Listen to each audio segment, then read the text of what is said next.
Hello everyone. In this session today, I'll be starting trigonometric equations. Now when we solve trigonometric equations, we would revise all those factorization, defactorization formulae or maybe multiple angle formulae. So instead of having separate sessions on those factorization, defactorization formulae, it's better that I cover trigonometric equation and in the process, you will be revising those formulae. So I start with today trigonometric equations and I have written there general solutions.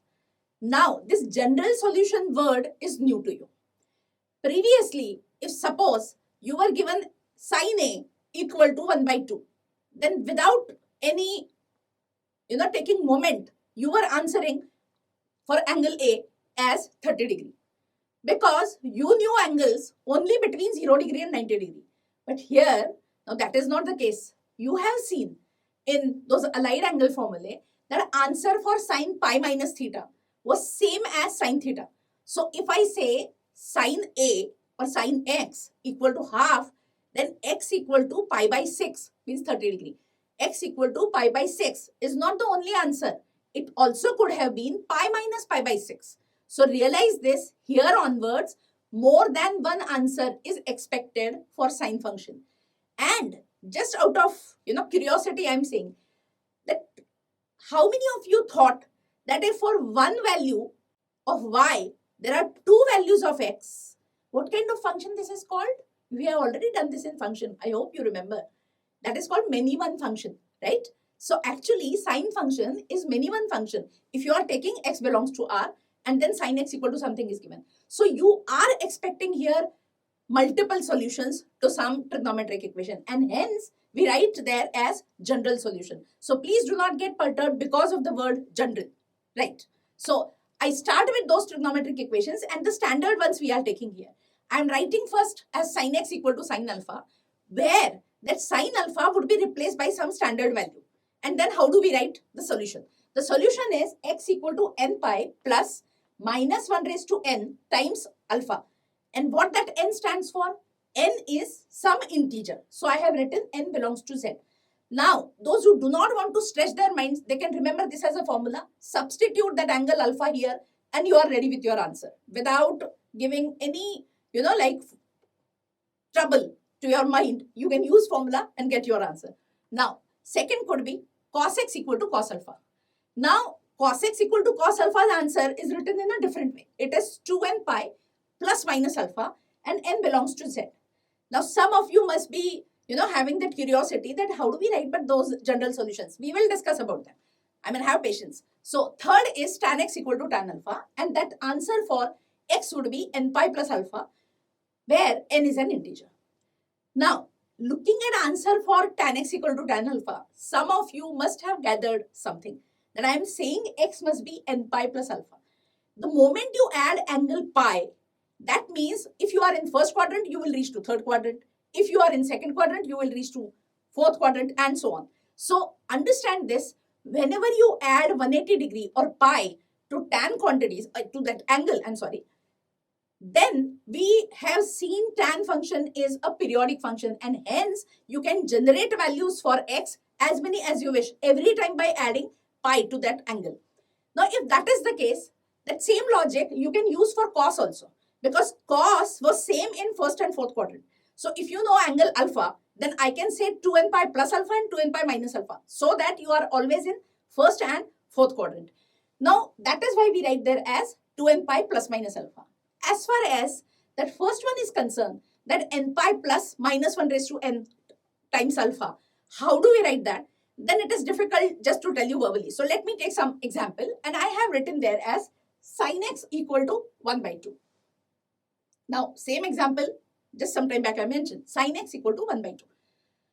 One answer could be pi by 6 and second could be pi minus 6. That is what I said.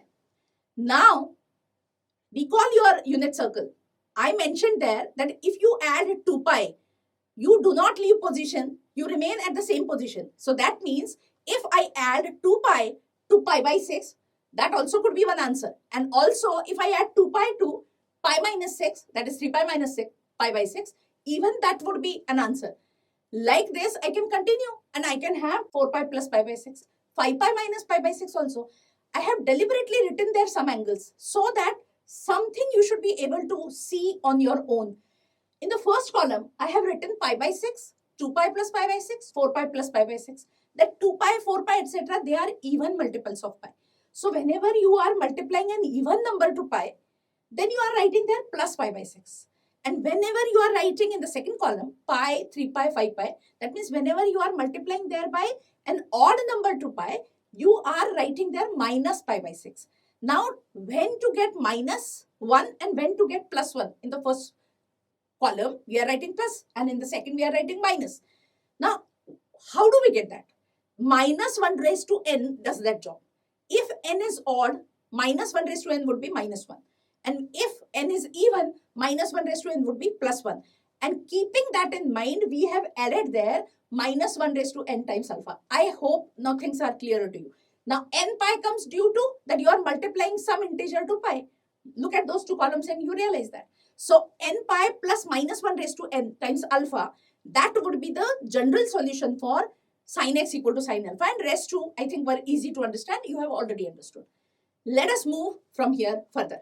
And I realize that my standard answer is now in the form of the given formula. But there could be some equations where these standard answers you may not be writing. So realize this, some remarks I can make, which you have to remember in your mind. That sin x equal to sin alpha, one type of solution is that I am writing it as n pi plus minus 1 raised to n alpha. Now, whatever answer I get from here, I mean by substituting various values to n, that solution set what I will get, that solution set must match with your solution set if you are writing it. It means solution in some different form. So realize this, notation could be different, but solution will remain same. Then what is the guarantee that those two sets are matching? Then guarantee comes only when you substitute few values for your n in two different sets and actually match one by one. And you will realize that those two solutions set must match. I hope these 3 points are clear to you. Also, if you want, you can take one example that I have written there some odd multiples of pi by 2. Now, how do I write odd multiples of pi by 2? One way is, when I'm saying odd multiples of pi by 2, odd multiple means I will have to multiply 2n plus 1. So, one way is that I write it as 2n plus 1 into pi by 2. And other way is, you remember that unit circle? We had said pi by 2, 3 pi by 2, 5 pi by 2, 7 pi by 2, like that we were taking. So, those two positions were nothing but 2n pi plus pi by 2 or 2n pi minus pi by 2. If that is the thing, then I can also write that as 2n pi plus minus pi by 2. Now, whatever solution you get from 2n pi plus minus pi by 2, by giving different values of n, same values of theta you must get from the previous one also. And you actually get. So, your notation may be different, but your solution set will remain same. Okay. Now, also, solution sets using two different formulae have to be same. I mean, they may look different, as I said before, but they have to be same. Now, it could be that all the solutions what you are writing in two different ways, you can combine in one. Like, if I have taken sine 2x equal to root 3 by 2. Take one example to understand. Now, this sine 2x equal to root 3 by 2, this equation, I can solve in various ways. One way is that I write that sine 2x as 2 sin x cos x, and hence sin x cos x equal to root 3 by 4. And I square and I simplify further. Some steps I have not shown. You take paper pencil and do that. I will get 4 sin square x minus 3 into 4 sin square x minus 1 equal to 0. And that would lead to what? Sin square x equal to 3 by 4 or sin square x equal to 1 by 4. And that gives me further sin x equal to plus minus root 3 by 2 or plus minus half. Now, from there you can write corresponding x. And it would be m pi plus pi by 6. Mind you please, m pi plus pi by 6 takes care of plus minus half.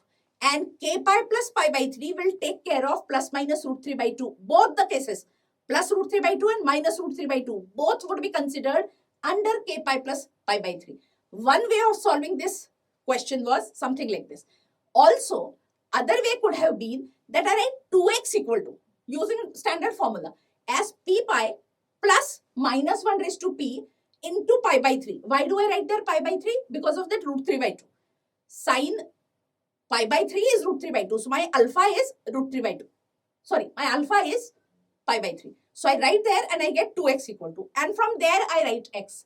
Mind you please, by two different methods you have found the solution.